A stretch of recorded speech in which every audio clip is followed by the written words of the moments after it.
So today we're talking short game, chipping and pitching around the green, wrists or no wrists. What should you do? With the help of the HACKMOTION wrist sensor, I'm going to dive into the detail of how the wrists move to help you hit different types of shot from around the green. I'm also going to share with you some information that you've probably never seen before regarding how to aim the club face, and I'm going to do that with the use of this cool little tool I've got here stuck onto the face of my wedge. There's going to be things here that will allow you to unlock an entire world of shots for you to use around the green and will completely transform your short game. So should you use your wrist when you chip and when you pitch? The short answer is yes. The wrists are involved in every single shot you hit, whether you like it or not. I did a recent video on putting that also talked about how the wrists are involved, and I think this question often comes from players who struggle a lot with contact with their short shots in and around the green. And the logic they have is that less moving parts equals more control. But unfortunately, that couldn't be any further from the truth. Trying to reduce the degrees of freedom in the arms and the wrists doesn't necessarily equal better contact. In fact, in many cases, it makes things worse. You're really trying to improve the club's interaction with the ground. This wedge, whichever one you decide to use, has to make contact with the ground for all of these short game shots. And the deficiency that you're seeing in your strike is down to your inability to control how that club and ground interact. If you spend more than a couple of seconds thinking about this, the idea that there might just be one solution for all of your short game problems around the green is kind of crazy. There's so many different shots that you need to hit. Sometimes you have to hit the ball high, sometimes you have to keep the ball low and make it run. You have different slopes that you play from, you have different grasses and lies that you need to hit from. So the idea that one solution to all these problems can really exist is living in la-la land, really. Well, the way I often say to students and discuss this with them is if you only have a hammer, you only have one tool in your toolbox, you only have one way to do it.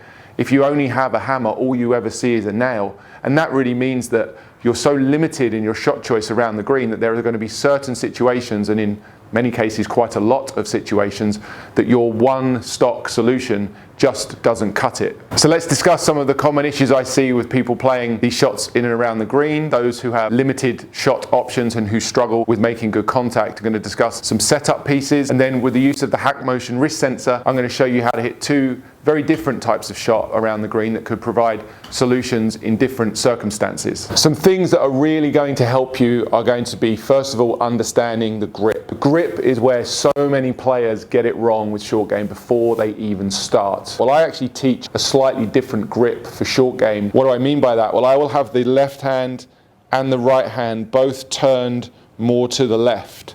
So that would be a left hand where the thumb goes more down the front of the shaft, and I can maybe just see one knuckle visible. And then with the right hand, I would actually grip it more into the finger joints and close my right hand more on top of the shaft. That would be described in many places as a weak grip. It's often associated with slicing the ball. And the reason for that is this grip promotes more hinging up of the wrists, more radial deviation, that's this upward cocking of the wrist, encourages more opening of the face.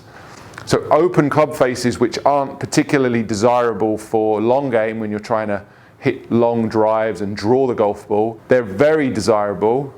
The open club face can be very desirable when you're around the green, because when you're around the green, you're actually looking for ways to be able to still swing with some speed, but not hit the ball too far. That's very different to what you're trying to do for the most part with your long game. You're trying to add speed off the club face, you're trying to gain more distance. The short game is different, and as such, it should be treated differently. And the first step there is to consider changing your grip.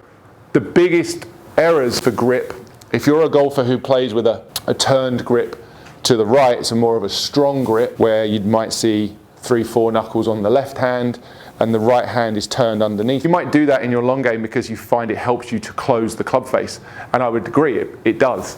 It might help you to stop slicing the ball with your long game. It might encourage a more closed club face coming into impact, which will help you add distance to those longer shots. But again, I've already said, the short game's different, the rules are different, and if you've got a slightly strong or turned grip like this, I see enormous challenges for you. I see enormous challenges with getting the club face too closed in the backswing, and then from that point on, hitting low shots to the left, or delivering so much shaft lean or so much of the leading edge of the club that you dig the club into the ground. So now we know we have to grip the club differently for our short game shots to give ourselves the best chance.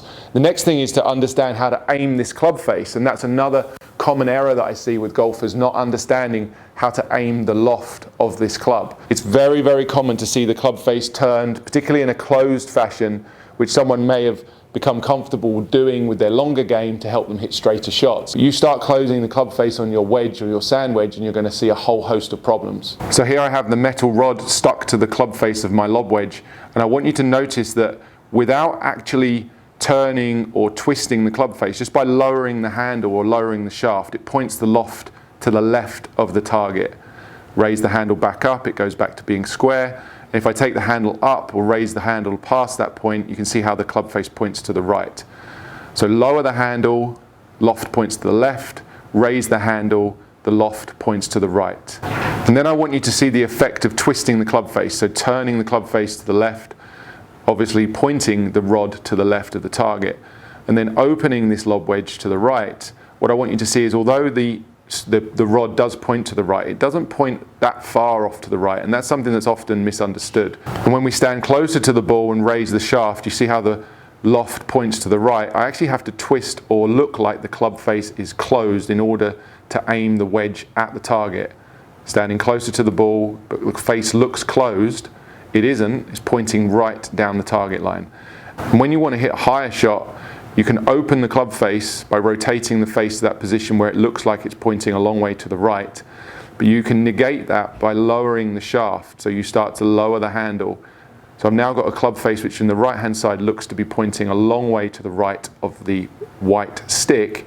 But you can see that the magnetic rod, the metal rod there, is not. So open club face, lower the handle. Now the club face is pointing back down the target line, even though the right hand picture would suggest it's much more open than that. So now we know how to grip the club, we know how to aim the club based on the club face position and the shaft angle. Let's talk through two specific shots that I think can really help you around the green. If you're trying to use less wrist, if that's a feeling that you're comfortable with, I'd encourage you to do certain things in order to help you be successful. This shot's going to be a low shot, a lot more of a running shot, and although I'm hitting this with my 58-degree wedge, I can still make this ball come out quite low, and I can encourage the flight to come down and the ball to run. Things to do to set up for this shot would be to stand much closer to the ball and raise the shaft. We've just seen from that demonstration with the rod on the face, the club face, now as I look down at it, needs to look like it's closed or pointing to the left. That's something you're going to have to get used to, otherwise your ball's not going to go where you expect it to. And now as I swing, I'm feeling like I'm keeping my wrists very much uncocked. So the feeling of downward cocking or lowering my wrists down towards the ground like this will help to keep the club face a little more closed, so that as I hit the ball, it will take some loft off of this lob wedge and help me to hit it low. The other thing to think about as I come through is I keep feeling that the lead wrist here is very, very flat, so I don't want any release. I think it's sometimes described in some corners as a sort of hinge and hold. That hold feeling on the follow through is something I want you to try and encourage yourself to do if you're trying to hit this ball lower and make it come out with more release or more roll once it hits the green.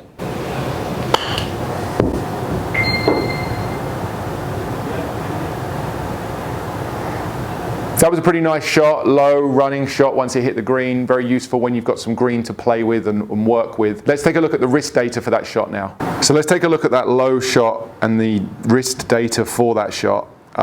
Particularly the ulnar radial number there, the -32 number, which I think is interesting to focus on as we play this through the time and space of this shot. -32 and into the backswing, all the way to the top, stays pretty constant, moves to sort of -30 by the time I've finished the backswing, which means I'm not really cocking my wrists up or down at all. I'm keeping them very, very stable from that up and down wrist cocking point of view. And then as I hit the ball, coming back to impact, it changes to 39, 38, 35. So it's quite stable and consistent throughout. Keeping that ulnar radial number quite consistent through the backswing and the downswing is going to allow you to keep the loft down and off the club face It's also going to help you to manage the radius of the swing, and it's this type of stroke that might feel, and certainly for many of you will seem, more controllable. So just to help you see that, that means there's very little change in this up and down motion of the wrist during the lower shot, okay? That's staying pretty constant and helping me to just trace the line of the swing without getting this club too far off plane. I see this one quite common, particularly in short game. Again, I think a lot of carryover from long game traits where people are trying to swing more into out. They get this club way too far behind them in the short game and causing all sorts of contact issues.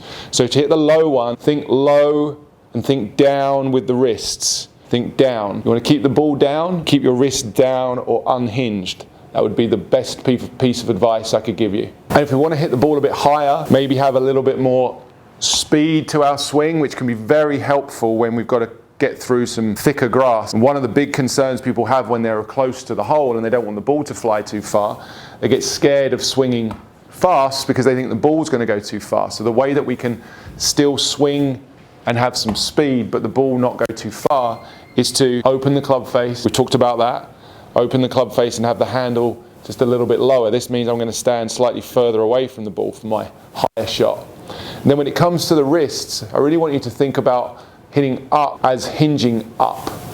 The feeling of the wrists going up as they can and creating as much of this radial deviation, this upward hinging of the wrists as you can. Something that I think is really interesting is that when the club face is square at setup here, put the club down on the ground, I'm just going to hinge my wrists upwards. Okay, no twisting of the face. And as I hinge up, you notice how the club face is all of a sudden open. And that's because as we hinge upwards, we also start to extend the wrist. We start to cup them. And it's the cupping of the wrist that helps to open the face. And that's going to allow you to hit these balls much higher. So think up with the wrists. Think up if you want to hit the ball high. So if you want to hit the ball up, we're going to hinge up. If you want to hit the ball low, we're going to keep the hinge down or very low.